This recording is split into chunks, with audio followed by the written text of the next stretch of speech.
Masechet Avodah Zarah Daf Mem He Amud Aleph by the Gemara 11 lines down. The Mishnah, the first two opinions the Mishnah mentioned, Tanakama mentioned, and Rabbi says have really seemingly agreed that things on top of mountains can become Avodah Zarah and Asur, but the mountains themselves don't. The Gemara then asks, Rabbi Yosef really Hana Tanakama. Rabbi Yosef really seemingly the same thing as Tanakama. What's the difference? The difference in opinion is whether or not they hold up the covering of a mountain. If the mountain is plated with gold or silver, is considered part of the mountain or not. Tanakama Savar Tanakama holds Sipuri Har and Kohar. If they plated the mountain, it's not like the mountain Umitzar, therefore it's Asur.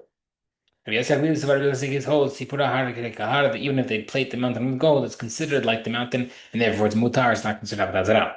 Rav Shishata Mar, different opinion, the Kula Amat Sipura Har and Kohar. Everybody agrees it's not considered part of the mountain, and therefore it should be mutar. Over here regarding whether or not they would hold if a tree was planted without intention for Avodah Zarah, and then they worshipped it. Tanakama holds mutar because it wasn't planted with intentions for Avodah Zarah, and therefore it's considered something that grows from the ground, and therefore it is mutar. How do you know that? Because the next part of his statement said, he says, why isn't Asherah tree Asur? Avodah Zarah, because it's man-made. Anything's man-made, that's all. What does it mean? Everything's and anything that's created by man. Must be is including a case where the tree was planted without Avodah Zarah intentions, and then it's worshipped according to Besed Asur.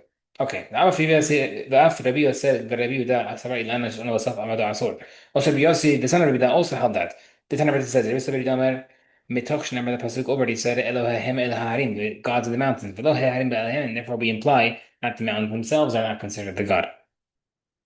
Elohim al Gavod, the gods on top of the hills, but Lo Gavod Elohim, then the hills themselves are not God. Shme'ani, therefore I understand. Tahat kol etzran Elohim, under every tree is their God. V'lo etzran Elohim, not the tree itself is a God. Therefore you might think, since this the tree does not become a Zarah according to the way we learn it, therefore the pasuk says, Ve'asherehim tiselfun ba'esh, you burn their Asherah tree.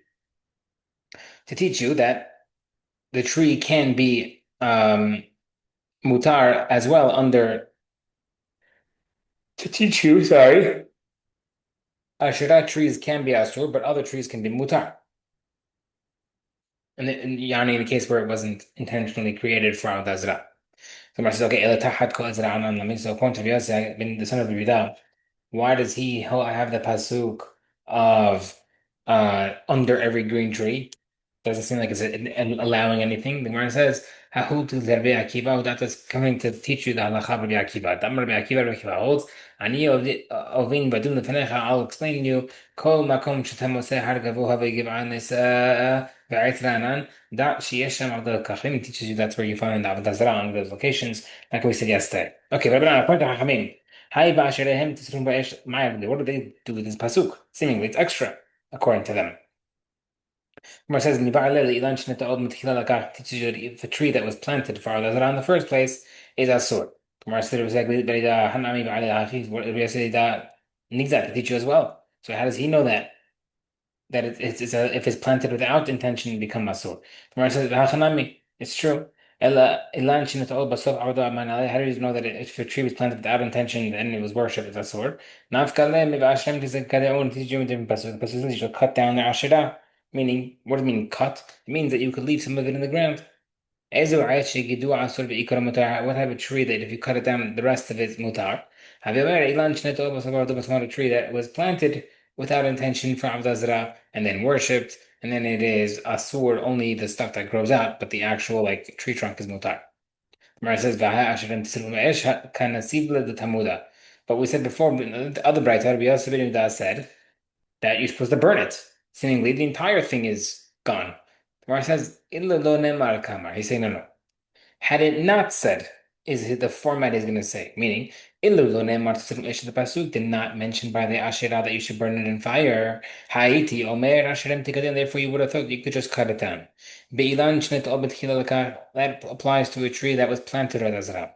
Hashav lektiv asherem sunesh. Once mentioned, it's to burn it. Ayat reliv asherem tikadun. Now the pasuk of cutting it down seemingly is extra.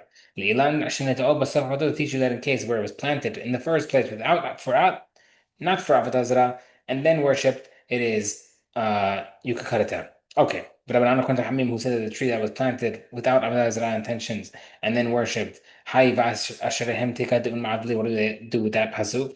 Like the Rabbi Yeshua ben Levi, he also found. Rabbi Yeshua ben Levi, Gidu Avei Havim could mean the Chibush Eretz Yisrael.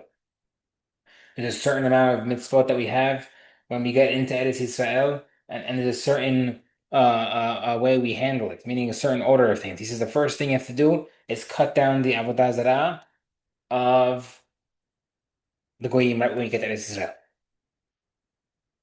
Kibush Eretz Yisrael kodem lebi'or Avdol Chavim. The conquering of Eretz Yisrael goes before the destruction of the Avodah Zarah stuff. Ten of verse like it says, the Nitzas Temet B'chotin. The Pasuk says first destroy their mizbeachs of the Avodah Zarah. Then you, meaning you can leave it there. V'shibartem et matzutam, then you should destroy their pillars. B'hanach, and you leave it there while you're conquering Eretz Yisrael. Mar says v'hanach, I mean you leave it there. So you have to burn it obviously. The Mar says no. Maravuna v'redov ahar kach seros. Break it, conquer Eretz Yisrael, and then destroy the pieces. Rabbi Yosef Rida, Hai Svara Minale, and according to Rabbi Yosef Rida, where does he learn this idea from? Nafkadeh Abed Zabatun, he learns from the pasuk of in the beginning of Vayikra. It says not Vayikra. I believe it's Kitase. It says double lashon, double wording of destroy. Destroy, you shall destroy. Aved v'achar tabedun. Destroy once and then destroy permanently afterward. Rabbanan Akhwant Hamim, what do they do with those extra words? They need that pasuk teach you that if you destroy something that's from Avodah Zarah, you also have to uproot it. To uproot even things that were like the roots of the item in the ground. Where did he learn that you have to uproot it? He learns from the pasuk you shall obliterate their name from that place. Rabbanan would do that pasuk. That teaches you that you're supposed to make a bad or negative nicknames or silly nicknames for Avodah Zarah. The time that it says, I know that you're supposed to uproot a destruction after destroying that Zarah, you're supposed to uproot it. Then, Ma'or Akiva Ba'alok Varma Pasuk already says, "I bet Abedun destroy it." Imkinam Lamar Ba'atem Shema Makom. Who is the Pasuk? The Chanot Hashem teach you that you're supposed to make a nickname, a negative nickname for Avodah Zarah. Yachol Shevach. Now you might think you're supposed to compliment it. Now Gemara says, "Hold up." The Shevach. We mean you're supposed to compliment Avodah Zarah. Why would you even think that? He's hold up. Ella. What does it mean? Yachol Lo Shevach Lo Ganai. Maybe you would have thought I don't have to give any name. No nickname, not complimentary, not negative. Talmud Marta Pasuk says, "Shakir Shakasenu, v'ta'av ta'avenu ki hu." You shall hate it and abhor it with deep feelings. To teach you that you're supposed to make negative comments. Ketzad, how Ketzad mean? Hayu korino ta Bet Galia. The Avodah Zarah, they used to call their temple was called Bet Galia. Korino ta Bet Karya, and then we nicknamed it to the house of the ditch. Yeah, very negative. Ein Kol, they could have Ein Kol, the eye of everything, and we called it Ein Kol, it's the eye of a thorn. Right? They just played the nickname to make fun of it, just to make it derogatory. Okay. Tana can we do Shishat right to name of Shishat. Avodah Kochvim et Harim vego. But Avodah Zarah was if the goyim were worshiping mountains and hills, hen mutarin, the mountains of the mutar, of the hen would say, but you still kill those who did it. But they worship grains and like vegetables. Hen asurin, the grain and vegetables are asur, but the hen slave and they also get killed. Male Amar Nachmani, who's according to. He holds that if it's worshipped, even though it was planted without Avodah Zarah intentions, it's asur. Why do you have to say that? Why do you have to say, oh, it's only according to the opinion that it's even if it's planted without an intention, you still destroy it? Who says? Maybe it's a Kilomar case where it was planted for Avodah Zarah in the first place, but it's where it says Lo can't be. Because it mentioned the grain, the vegetables, right after the case of the mountain.